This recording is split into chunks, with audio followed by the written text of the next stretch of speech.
Selamat petang, salam sejahtera. Ini isu paling hangat di Malaysia hari ini.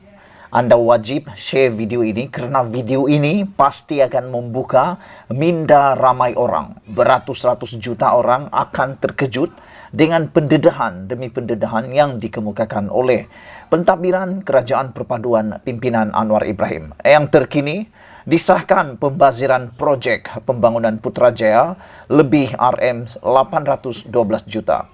Menjadi persoalan kita ialah bagaimana kalau, ini soalan dia, kalau Anwar Ibrahim tidak menjadi Perdana Menteri, adakah isu seperti ini akan sampai kepada kita? Anda tolong wajib berikan komen kamu, tulis komen kamu. Adakah Anda setuju dengan pendapat saya? Kalau Anwar Ibrahim tidak menjadi Perdana Menteri, besar kemungkinan isu-isu pembaziran seperti ini mungkin kita tidak akan tahu. Hari ini diberitahu kepada kita dengan tuntas dan berani menulis pembaziran projek pembangunan Putrajaya lebih RM812 juta. Bayangkan saudara-saudara, pembaziran ini berlaku lebih begitu banyak, 812 juta pembaziran berlaku kerana projek pembangunan Putrajaya. Bayangkan saudara, ini menghampiri 1 bilion.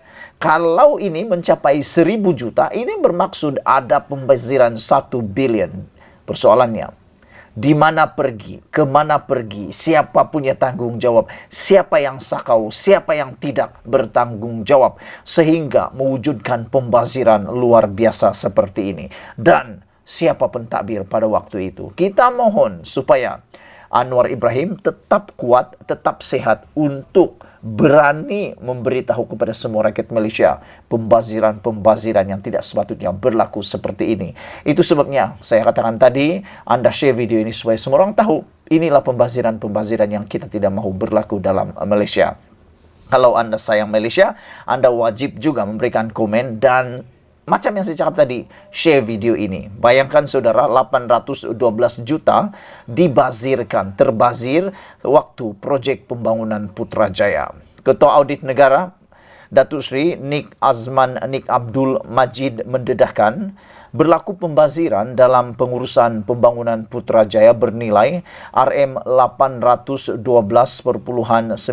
juta setakat 31 Disember 2021.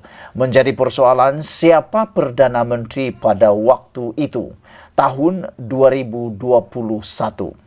Nah, itu yang paling penting kita nak tahu. Beliau berkata, pembaziran tersebut membabitkan penangguhan projek monorail di pusat pentadbiran Kerajaan Persekutuan berjumlah RM797.18 juta termasuk penyelenggaraan terowong pengangkutan awam itu yang bernilai RM2.16 juta. Menurut Nik Azman, depoh bas di Persin 14 yang tidak digunakan berjumlah RM12.21 juta. Penggunaan infrastruktur Park and Ride tidak mengikut tujuan asal bernilai RM1.36 juta selain tahap penawaran perkhidmatan bas adalah rendah. Menjadi persoalan saya ialah mengapa pembangunan ini tidak dirancang dengan baik. Apa sebenarnya yang mereka mahu? Apa sebenarnya yang dibuat? Adakah ini adalah menjadi tempat hanya setakat untuk mengaut keuntungan, mengaut projek, mengaut duit, hanya tempat mengambil duit, ataupun mungkin boleh kita katakan dengan lebih kasar lagi, tempat mencuci duit. Bayangkan sajalah saudara-saudara, depoh bas di Persin 14 yang tidak digunakan berjumlah RM12.21 juta. Nak buat, perlu diguna. Ini buat, tidak diguna. Lain pula ceritanya penggunaan infrastruktur Park and Ride tidak mengikut tujuan asal bernilai RM1.36 juta. Kalau ini diedar kepada rakyat, berapa ramai rakyat boleh makan? Berapa ramai rakyat yang boleh maju? Saudara, infrastruktur bagi 4 daripada 6 mod pengangkutan telah siap dibangunkan, namun hanya 3 mod pengangkutan digunakan sepenuhnya. 3 lagi dibuat apa? Inilah yang menjadi kita bengong, ini yang menjadikan kita begitu marah, kerana seakan-akan mereka membuat itu tanpa perancangan Dan iyalah, ramai netizen kata itu hanya tempat mungkin mencuci uang atau tempat menggali uang. Tapi untuk pembangunan sebenarnya tak perlu pun. Pembangunan infrastruktur monorail belum siap sepenuhnya, manakala infrastruktur bagi mod pengangkutan tram pula belum dibangunkan. Penangguhan projek monorail menyebabkan sistem pengangkutan bersepadu belum tercapai dan satu pembaziran sekiranya infrastruktur telah dibangunkan tidak dimanfaatkan, katanya ketika sesi taklimat bersama media mengenai laporan audit Ketua Audit Negara LKN Siri 2 tahun 2021 pada hari Kamis.